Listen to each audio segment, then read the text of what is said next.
Back in the building. Episode 46 of Inside the Rapper Studio. Of course, I'm your host, Score Swayze. We have a great interview with Rickie Jacobs. I did expect, nonetheless, as an interviewer to interviewer, great information, great knowledge, great concepts, great insight, if that makes sense. Once we get Rickie back online, then we're just going to jump right back into the interview. And pretty much get things started from there. Hopefully everybody's having a good Monday. If it feels like Monday, it definitely feels like Monday for me. Restarting things and restarting. It'll get too personal if I go. But yeah, it's a great Monday so far. Back in there, can you hear me? Yes, sir. Okie doke. Back on live, back in the session. Episode 46 of Inside the Rapper Studio. Of course, I'm your host, Score Swayze, and we have the most wonderful guest on for today. He is the man behind Liquor with Friends. He is a man of many talents, and he is the man they call Rickie Jacobs. I try to make it showy as possible. I know the whole Hollywood thing is very anti-me, but like a Yeah, show is a show is a show. You know what I mean? for sure, for sure. So I wanted to talk to you about the reinvention of Rickie Jacobs, being as though you've been around for some time. I think I remember the first time I saw you, or at least online, was I'm going to show how old I am. It was on my BlackBerry via Uber Twitter, and I saw the blue check. And from those times, we have up until now the host behind Liquor with Friends, the man behind a legit brand, and all that stuff. So, could you tell us how transitioning between those two worlds were for you? All right, so look, right when that day I had got verified, bro, it was a crazy day for me because a lot of people can pay for those type of features and stuff like that on their pages, and I just woke up to that shit. I had dropped a project, and it was getting a lot of press, and out the blue, I just got the verified check. See what I just did there? Out the blue, I just got the check. So from that time, right? I think I was like 26 years old, bro, when I got that check, bro. I'm telling you my age, but I was like 26 years old. So you can only imagine what a nigga with like 3,000 followers, blue check, did this and that and the third. Nigga, I was kind of like using my accomplishments for evil things, bro. Like I was doing some evil things, bro. So it just got hot. And then at the time, like I was dealing with somebody, so I had to delete my pages and shit like that just to have some type of peace, you know what I'm saying, and camaraderie within my relationship. You feel what I'm saying? I wish I didn't do that because I regret it. But I just got, I always had a goal I set for myself, like what I wanted to accomplish by a certain age. And I accomplished some things. Some things went unplanned and just happened to happen organically. And then, my aspiration was to get a deal then, because the times are way different now. Like, even though I did a lot of shit by myself, like I was definitely DIY. Um, but I didn't get a deal by 29 and 30. And it's not the thing that I was worried about people saying like, "Oh, you still rapping? You still rapping?" It's not like I could still rap for real. I could still do that shit, bro. But it's one of those things where I want to definitely have a more strategic direction and where as far as where I'm going with it. You know what I'm saying? I have nothing but time, bro, and that's just how I look at life. Like I look at life as it could be long, it could be short, but the thing about life is one thing that kind of balance everything in your life, as far as your mindset, is your perspective. That really controls everything. Not in a physical.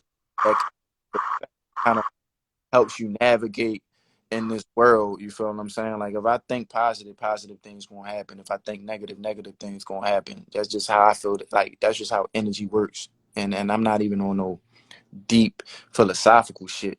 I am a firm believer that that's just how the shit works. So in this long process of like where I'm going, like I could start rapping tomorrow, bro, and that might just be what I want to do. I stop, I can pick it up, and quit whenever I want. As long as it's good, can't nobody really dictate my moves and this shit. You feel what I'm saying? As long as I got the quality at a high level, you know what I'm saying? Like, can't nobody really tell me nothing. You ain't gonna ever know how old I am, how young I am, none of that shit. None of that shit. No. So yeah. Got you. Got great answer, by the way. There's a quote that comes to Shout mind. out to Chance. My nigga Chance. My nigga Ryan. I keep calling this nigga Chance because I've been calling him Chance since I met him. Radio. There's a quote that comes to mind when it comes to situations as these, where as though we had these plans that go for so long and like things just kind of crumble. And the quote is, "Man plans and God laughs." Do you feel as though that you've been making the joke, or that for the past few years God has just been laughing just to laugh? Oh nah, man. But I definitely believe God has the final say. But I also believe again how it's just how you think.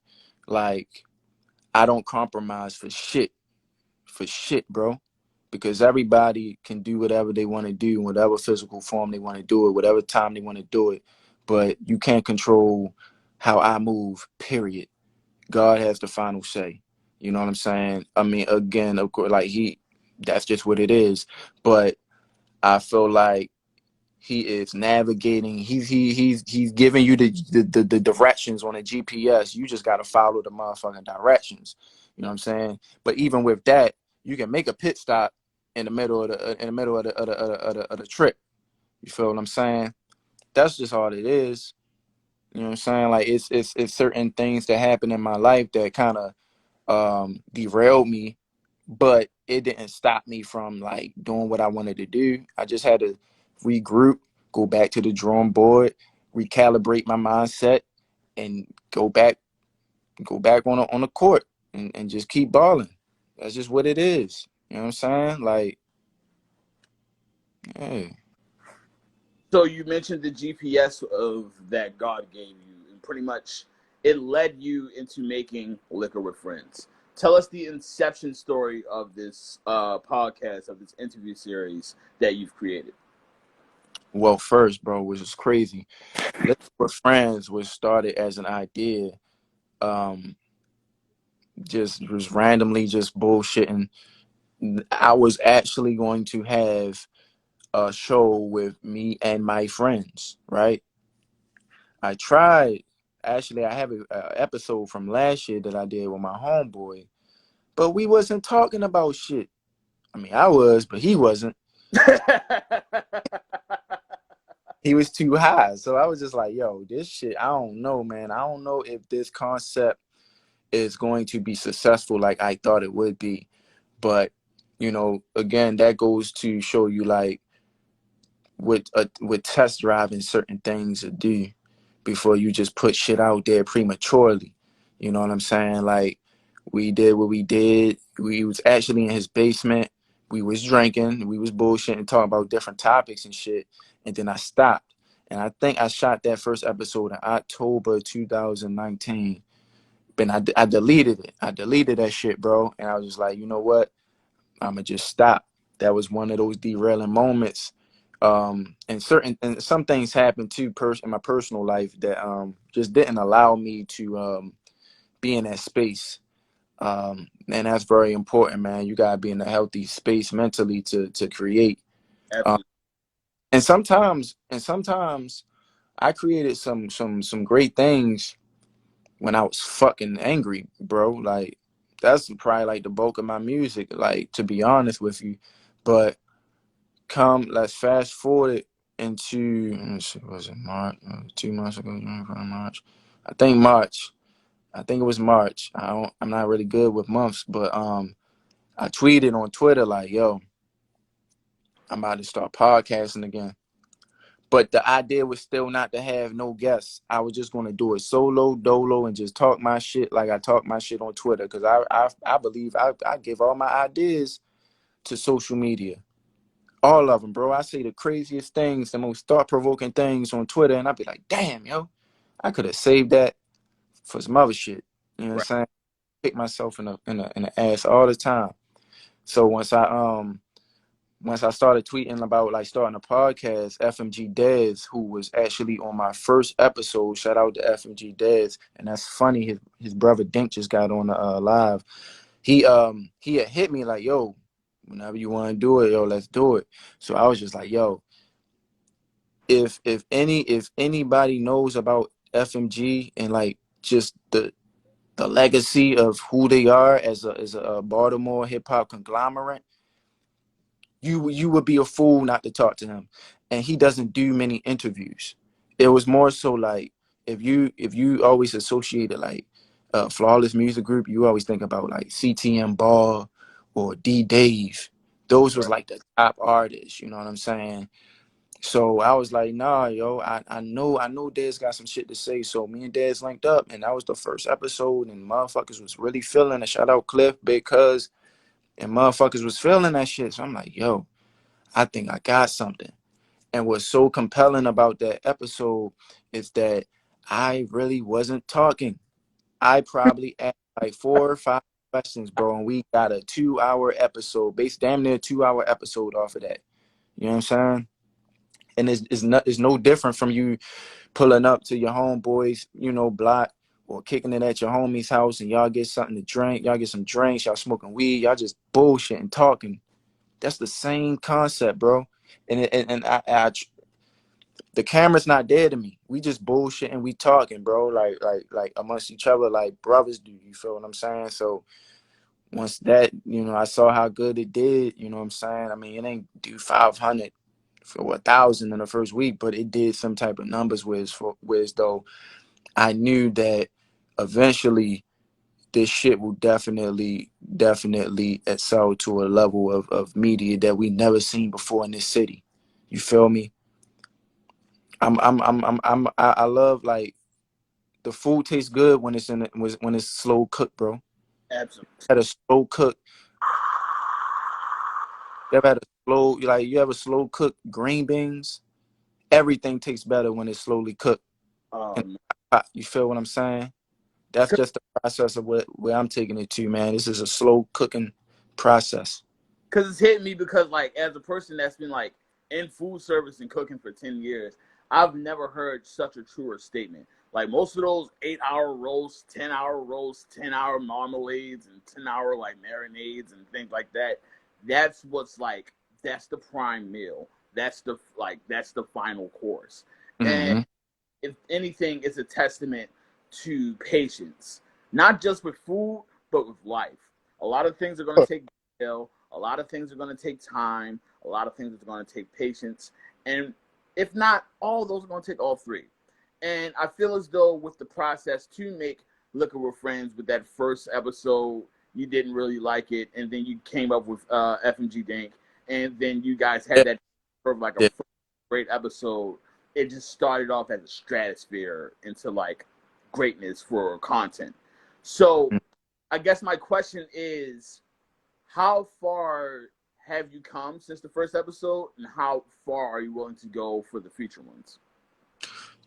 And that's funny. I'm gonna answer that. Like the FMG Des is technically episode 2, but 2020, the rebrand of Liquor with Friends, that's episode 1. Now, um, it's gonna be some hit and misses, and it's gonna be some episodes where it may get like it just happened, and that's like the DDM interview, right? I posted it Sunday. I posted it yesterday. That bitch did 112 views in like 4 hours. Then I woke up around like 5 this morning. That shit was at like 2 something. And that that's definitely a testament to that it shows where you are as in I guess you're within your fan base. You feel what I'm saying? I have nothing to do with the views. Every the best I can do is put together the production, editing, and promo. That's all I do. And I'll get views from people that are actually like supporting me. You know what I'm saying? But it's not about me. It's about the artists that I speak to. You feel what I'm saying? So if you know a DDM can get DDM at 300 views, bro. I posted that shit 24 hours ago, more than 24 hours ago, and we had 300 something views. That's where DDM is at. And again, it's my platform too. So, you know, people are a little lazy, but I guess it's one of those things where still, if you have that type of fan base that are dedicated to you and everything that you do, it's going to show in the numbers, bro. I don't manipulate the numbers. You know what I'm saying? So telling Well, you, man. But well, I so the next thing I wanted to ask you in terms of Liquor with Friends, you pretty much just described the I guess the process of making it. Whereas those the interview, the editing, the promotion, and just like chopping it all up and mixing it together, and then the final product. Um, yeah. what's the reaction you get from a great interview? Not just off numbers, but legitimately within the moment, getting that great conversation, getting that great content, and then just like straight up like having a great time with another artist. When I'm not speaking for 15 minutes. Cause niggas is giving it up, bro. Like if you ask them something that kind of spark their interest, they gonna give it up. They gonna give it up. You know what I'm saying? Like you know when you asking a good question, cause you just sitting back like, Just vibing, just all right, yeah, yeah. Uh-huh. oh, and then leave you in such a fucking paralyzed state that you're just like, what the fuck do I ask him next? Cause he just killed that motherfucking question. Or he just giving you, you know, they're just giving you a story that you just wasn't really anticipating on, like the details of you know the origins of where they come from, and you know the where they at in this moment of time today and shit like that. Like I sometimes don't be expecting the answers that I get because they are not like bad answers. But I think as an interviewer, and you know, you can give yourself credit for that too, is like if they giving you like the foundation within the answer and not just a, you know, you feel me, you know what I'm saying, mistake coming out, do. You are doing your job as an interviewer as well. You know what I'm saying? So it's a learning experience because I'm not no media nigga. I'm just a nigga that's cool with all these niggas and have relationships built from me being an artist at a certain point in time. So it's easy, man. Absolutely. I always tell people whereas though like granted the job doesn't pay nor do I care if it ever gets paid. It's a job that I actually like.